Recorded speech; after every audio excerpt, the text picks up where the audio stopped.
A glass conference room on the 50th floor in New York. City lights casting shadows into the tense space.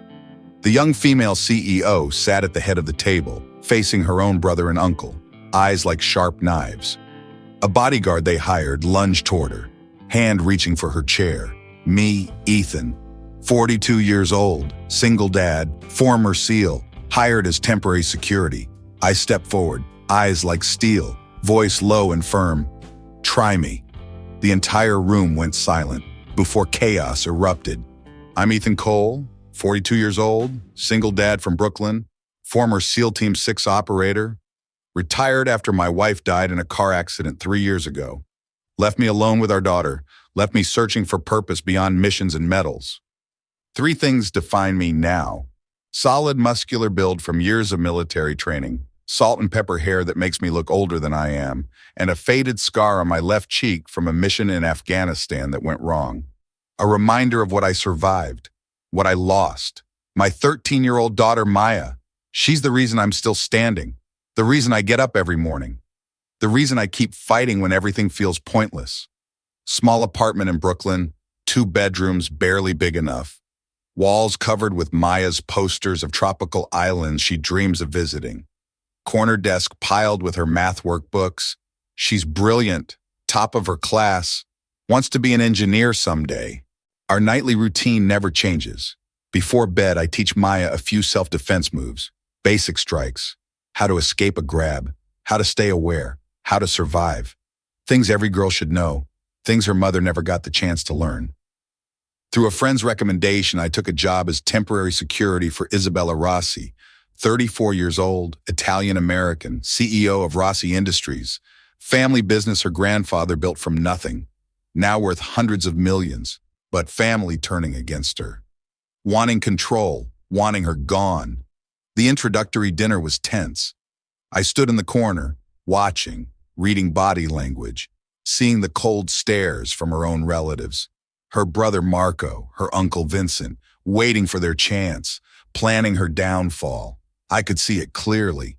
Years of combat taught me to recognize threats. The shareholder meeting that night exploded into chaos. Marco led the charge.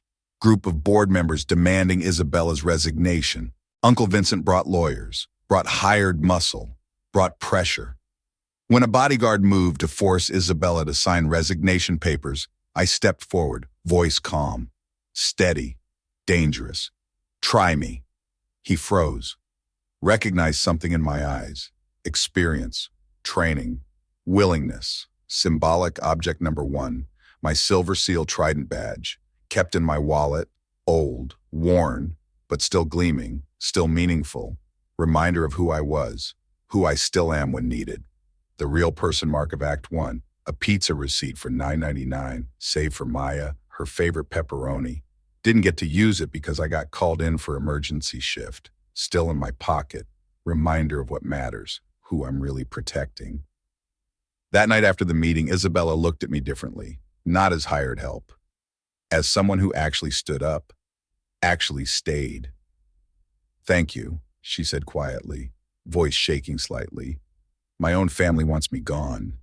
Family's not always blood, I replied. Sometimes it's the people who choose to stand beside you. She nodded. Something shifted between us. Understanding, recognition, connection. When I got home late, Maya was still awake, doing homework at the kitchen table. How was work, Dad? Interesting. Protected someone who needed it. She looked up. Like you used to? In the SEALs? Something like that, just different uniform. She smiled. You're still a hero then. I ruffled her hair. Just doing my job, kiddo. But something had changed. Purpose returning, mission clarity. Protecting Isabella felt right, felt important, felt like the kind of fight worth having. Over the next few days, threats increased. Anonymous calls, suspicious cars following Isabella, Marco getting bolder, more aggressive, more desperate. I stayed close, professional, alert, ready, Isabella noticed. You don't have to do this, it's not your fight. It is now, I said simply.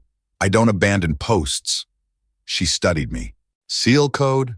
Something like that. The connection growing. Not romantic. Not yet. Just two people recognizing something real in each other, understanding, respect, trust. After the explosive meeting, I escorted Isabella to her penthouse, private, secure, safe, or as safe as anywhere could be with her family hunting her position. In the car, she laughed sadly. Bitter sound. My entire family wants me to disappear, to fail, to prove I'm not worthy of my father's legacy. I kept my eyes on the road, checking mirrors, watching for tails. Family's not always who shares your blood. Sometimes it's who chooses to stand beside you when blood turns against you. She went quiet, processing, understanding. When we reached my apartment to pick up some files I'd left, Maya burst out unexpectedly, shy but curious, saw Isabella and froze. "Maya, this is Miss Rossi, the client I'm protecting." "Just Isabella, please." She smiled warmly, genuine. First real smile I'd seen from her. Maya relaxed slightly. "Want to come in?" Dad was making instant ramen for dinner. I started to protest, professional boundaries, but Isabella's face lit up. "I'd love to, if that's okay." We sat at our old kitchen table, 3 mismatched chairs, chipped plates, instant noodles and bowls. Nothing fancy, nothing expensive, but warm, real, human. Isabella laughed genuinely for the first time when Maya told stories about her science teacher, about her friends, about normal teenage drama. Simple, uncomplicated, real life. I opened up slightly, talking about losing teammates in combat, losing my wife to a drunk driver, how Maya became my anchor, my reason to keep going, keep fighting, keep living. Isabella shared her story. Mother died when she was young, father remarried, stepfamily resented her, saw her as obstacle, threat, competition, never family, never loved. "I've been alone a long time," she said quietly, "even surrounded by people, always alone." Maya reached across the table, took her hand. "You're not alone now." Something broke in Isabella's expression, vulnerability showing through the CEO armor. The next evening, Isabella came back, brought authentic Italian tiramisu from a bakery in Little Italy, the real stuff, not supermarket version. 3 of us sat eating, laughing, talking, space filled with warmth, connection, beginning of something new. Symbolic object number 1 appeared again. My sealed trident fell from my wallet onto the table. Maya picked it up, studied it carefully. "Dad, are you still a hero?" Her voice small, uncertain. I didn't answer. Didn't know how. Isabella looked at me, eyes full of something I couldn't name. Respect, admiration, maybe more. "He is," she said softly. "Every single day." Micro-conflict emerged unexpectedly. Maya, in her innocent 13-year-old way, asked, "Could you be my mom? We need one. Dad needs someone too." Awkward silence. Isabella blushed. I cleared my throat. "Maya, that's not how it works." "I know," Maya said quickly, "but wouldn't it be nice? Having a family again?" Isabella's eyes glistened. "It would be very nice." The moment passed, but something lingered. Possibility, hope, future. The real person mark of Act 2, an electricity bill stuck to our fridge with a magnet. Con Edison 6730. Bright red past due. Isabella saw it, said nothing, but her expression changed, understanding our reality, our struggles, our life. Over the following weeks, Isabella came over regularly, helping Maya with homework, learning to cook basic meals, burning pasta, oversalting sauce, laughing at her mistakes. "I've had private chefs my whole life," she admitted. "Never learned to cook anything." "You're learning now," Maya said encouragingly. "That's what matters." One evening, washing dishes together, Isabella spoke quietly. "I envy you." "Why?" I asked. "You have everything, money, power, success. You have family, love, purpose, real connection. I have none of that." I dried a plate. "You have it now if you want it." She looked at me, really looked. "Do I?" "Doors always open." She smiled, genuine, warm. "Thank you for seeing me as more than a client, more than a CEO, just as Isabella. That's who you are here, just Isabella." Maya appeared in pajamas. "Movie night? Isabella, you staying?" Isabella glanced at me. I nodded. "I'd love to." We squeezed onto our old couch. Maya between us, some action movie playing. Halfway through, Maya fell asleep, head on Isabella's shoulder. Isabella didn't move, just smiled down at her. She's wonderful. She is. She's everything.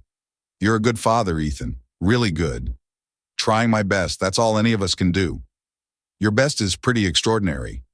We sat in comfortable silence, city lights twinkling outside, two broken people, one grieving widower, one lonely CEO, finding unexpected connection, unexpected family, unexpected hope. But outside our small bubble, danger was building. Marco was planning something, Vincent hiring more muscle, lawyers drafting hostile takeover documents, storm approaching fast. Isabella got a threatening call that night. I heard her on the phone, voice shaking. "They're going to force me out," she said after hanging up. "Tomorrow. Emergency board meeting. They have the votes."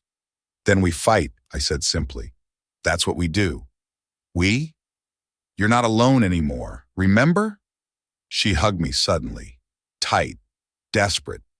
"Thank you for everything." I held her.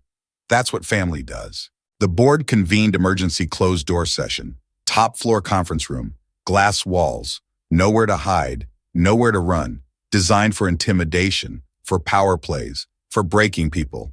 Isabella's brother Marco came prepared, brought 3 lawyers, brought 5 private security guards, brought documents demanding her immediate resignation, brought everything except mercy, except humanity, except family loyalty. I stood behind Isabella, silent, watchful, every sense alert, reading body language, anticipating threats, ready for anything. Marco sneered when he saw me. "You brought your pet soldier? This is business, sister, not a war zone." "Sometimes they're the same thing," Isabella replied, voice steady despite her hands shaking under the table.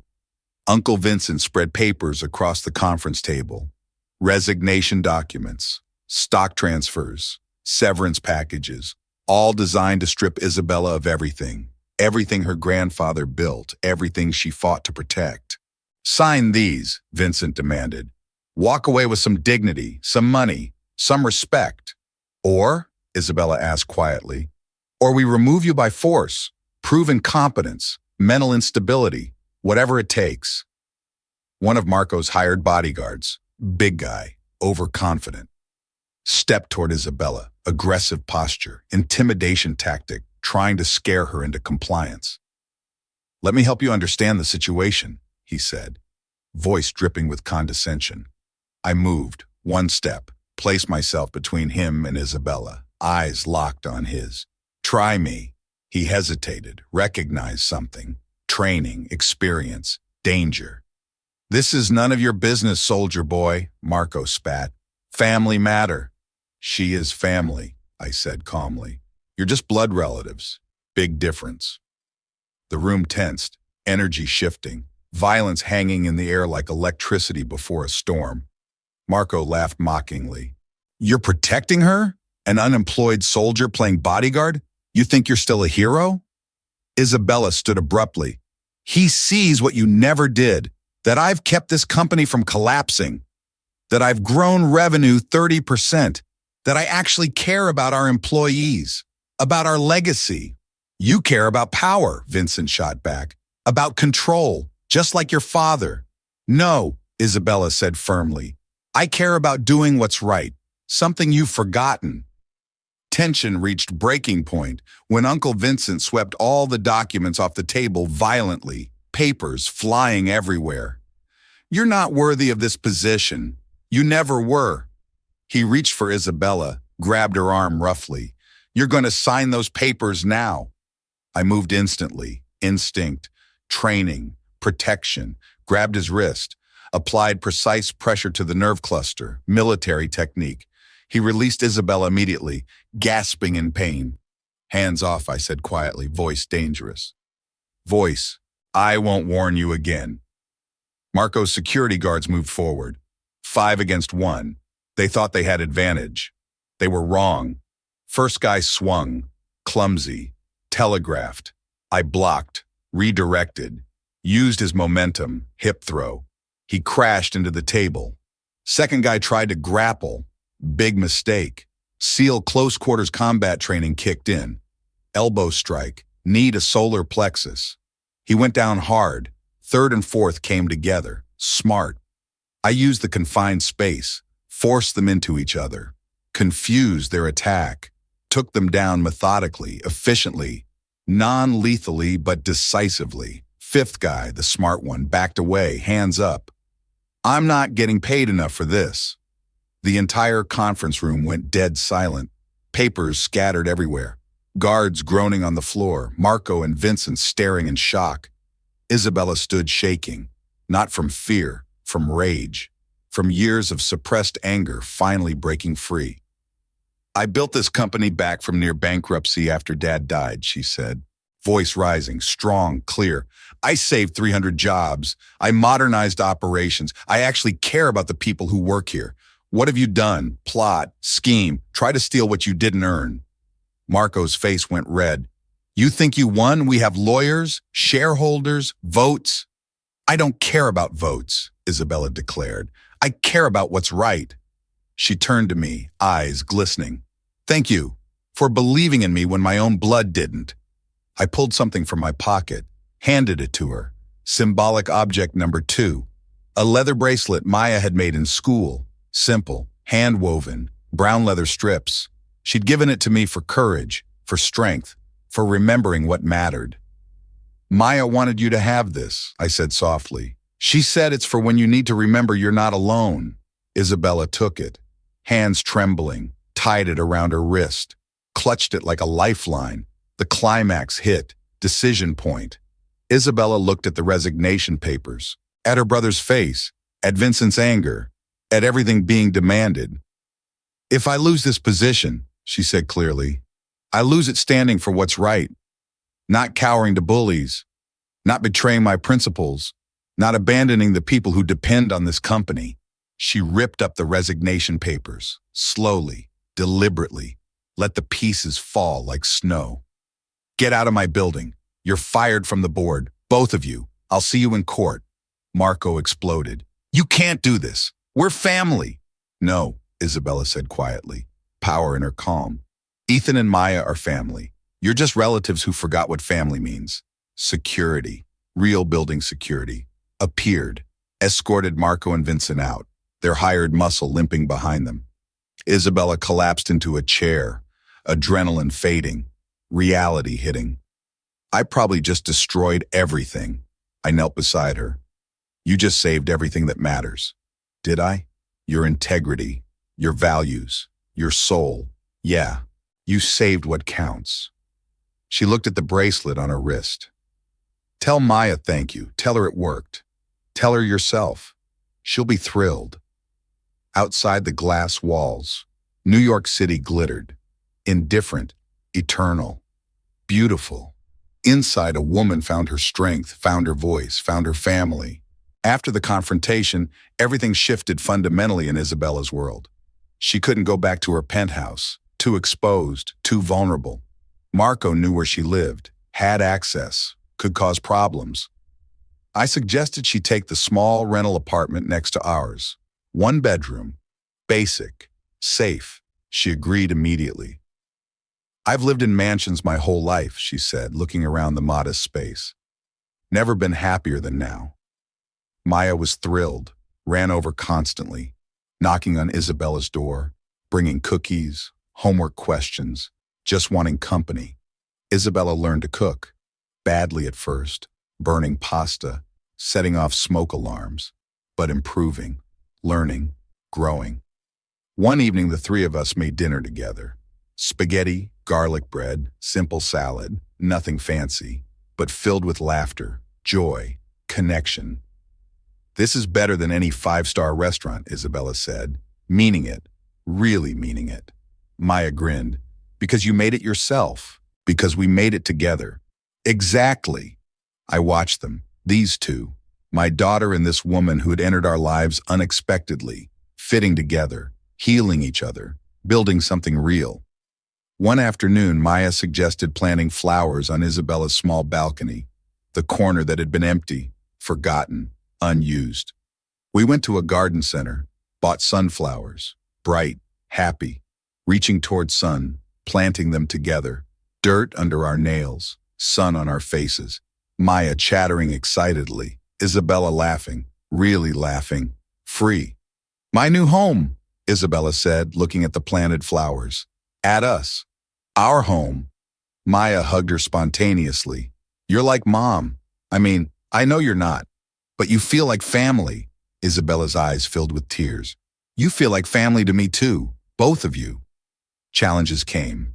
Tabloids discovered the story. CEO falls for poor seal. Headlines screamed. Photos of us together. Speculation. Judgment. Cruelty. Isabella gripped my hand. They can laugh. They can judge. I only care about losing this. Losing you both. You won't, I promised. We're not going anywhere. She showed me something. Legal documents. She was transferring partial company ownership to employee profit sharing, reducing her own compensation, restructuring everything to be more equitable, more fair, more right. Marco will fight this, I warned. Let him. I'm done building empires. I'm building something better, something real. I saw the real strength in her then. Not the CEO mask, not the power player. The real Isabella, brave, principled, good. Symbolic object number 1 reappeared, my sealed trident. She asked to see it one evening, held it carefully. What did this cost you? She asked quietly. Everything and nothing. Taught me who I am, what I stand for, what I'm willing to fight for. Same as me now, she said. Fighting for what matters, not what profits. She hung it on her small desk. Reminder, inspiration, symbol of choosing right over easy. We established rhythms, routines, Sunday dinners, all 3 of us, taking turns cooking. Isabella's attempts getting better. Still not great, but improving. Movie nights. Maya between us on the couch. Action films usually. Isabella falling asleep during them. Exhausted from rebuilding her company, her life, herself. Morning coffee. Before Maya woke. Isabella and I sitting quietly, watching sunrise through small windows. Not talking, just being together. One evening, Maya showed Isabella her homework, essay titled My Family, 3 people described, Dad, herself, Isabella, written with love, clarity, truth. Isabella read it, tears streaming freely. Can I keep this? It's yours, Maya said simply. You're in it. Your family. Legal battles continued, Marco filing lawsuits, Vincent trying corporate maneuvers, lawyers everywhere, stress mounting. But Isabella faced it differently now. Not alone, not afraid, supported, loved, strong. I've got backup now, she told her lawyers. Real backup, not just legal, human.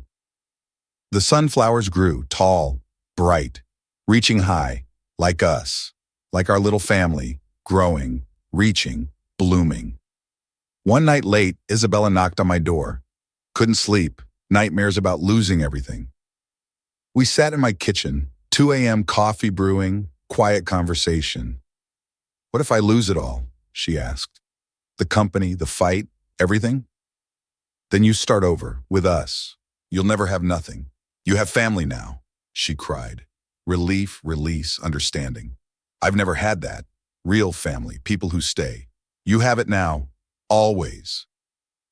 Morning came. Maya found us asleep at the kitchen table, smiled, covered us with a blanket, went to school without waking us. When we woke, there was a note. You 2 are cute, love you both, Maya. Isabella laughed. She's not subtle. She's 13. Subtle isn't in the vocabulary. Good. I like direct. Me too. Weeks passed. The company stabilized under Isabella's new direction. Employees rallying, supporting, appreciating the changes, the fairness, the humanity. Marco's lawsuits failed. No evidence of incompetence, only evidence of excellence, growth, success. Vincent gave up, sold his shares, disappeared from their lives. Good riddance. One evening, all 3 of us on Isabella's balcony, sunflowers swaying, city lights beautiful, peaceful. This is it, Isabella said. Everything I didn't know I needed. Us too, Maya said. We needed you too. I agreed silently. This was it. This was enough. This was everything. One Saturday morning, I woke to find something unexpected on my kitchen table. A drawing, Maya's artwork, 3 people holding hands under a bright sun, labels in her neat handwriting. Dad, me, Isabella. At the bottom in carefully printed letters, our family. My throat tightened, emotions overwhelming, pride, love, gratitude. Maya appeared in the doorway, nervous, hopeful. Is it okay that I drew her as family? I pulled her into a hug. It's perfect, absolutely perfect. So can we ask her to stay forever? Let's ask her together. Isabella came over for breakfast. Our routine, our ritual, our togetherness. She saw the drawing, froze, hand flying to her mouth. Maya drew this, I said quietly. She has a question for you. Maya stepped forward, brave, direct.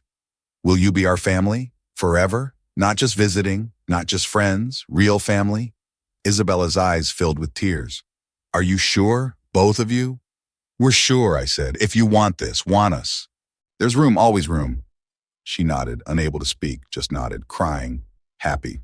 We group hugged, right there, kitchen floor, 3 people, different stories, one family, chosen, real, forever. The final scene unfolded naturally, perfectly, like it was always meant to be. Bright morning in our Brooklyn apartments, Isabella's door left open, ours too, one space now, one home, kitchen filled with sunlight, coffee brewing. I'd taught Isabella to make it properly finally. She was proud. Sunflowers in vases throughout both apartments, bright yellow, cheerful, alive. Maya's homework spread across the kitchen table. Isabella helping with calculus, patient, engaged, motherly. We sat together, eating breakfast, bagels with cream cheese, orange juice, simple, normal, perfect. You know what I realized? Isabella said, voice content, peaceful. What? Maya asked. Family isn't who you're born to. It's who you choose. Who chooses you back, every single day. Maya nodded wisely, like how we chose you. And I chose you both, best choice I ever made. I looked at them. My daughter, this woman, my family, complete, whole, real. Same, I said simply, best choice ever. Outside, Brooklyn woke slowly, traffic building, people rushing, world continuing. Inside, 3 people found what matters, found home, found family, found love. Isabella wore Maya's bracelet every day, never took it off. Symbol of belonging, connection, choice. My sealed trident stayed on her desk. She looked at it when making hard decisions, reminded her of courage, strength, standing for what's right. Maya's drawing went on our refrigerator. All 3 apartments, same picture, 3 copies, our family, our truth, our choice. We established final traditions, Friday pizza nights, Saturday morning pancakes, Sunday evening walks through the neighborhood, all 3 together, always together. Isabella's company thrived under her ethical leadership, employees loyal, customers returning. Success built on goodness instead of greed. Marco tried one last lawsuit, failed spectacularly. Judge dismissed it, ordered him to pay legal fees. Justice served. One evening months later, we sat on Isabella's balcony. Sunflowers tall, city beautiful, peace everywhere. Thank you, Isabella said quietly, for seeing me, for saving me, for choosing me. Thank you, I replied, for the same, for all of it. Maya leaned against both of us. This is perfect.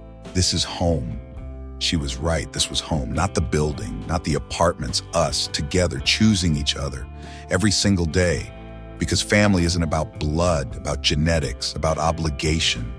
It's about who stands beside you when everyone else walks away, who sees you when you're invisible, who chooses you when you're unchosen. We chose each other, 3 broken pieces, fitting together, making something whole, something beautiful, something real. In a small Brooklyn apartment with sunflowers and coffee. Laughter and love, chosen family and daily commitment. Nothing fancy, nothing perfect by society's standards, everything perfect by ours, everything that truly matters. Family isn't about blood. It's about who you choose and choose again every single day. If you found yourself somewhere in this story, subscribe to HA Stories and share what family means to you.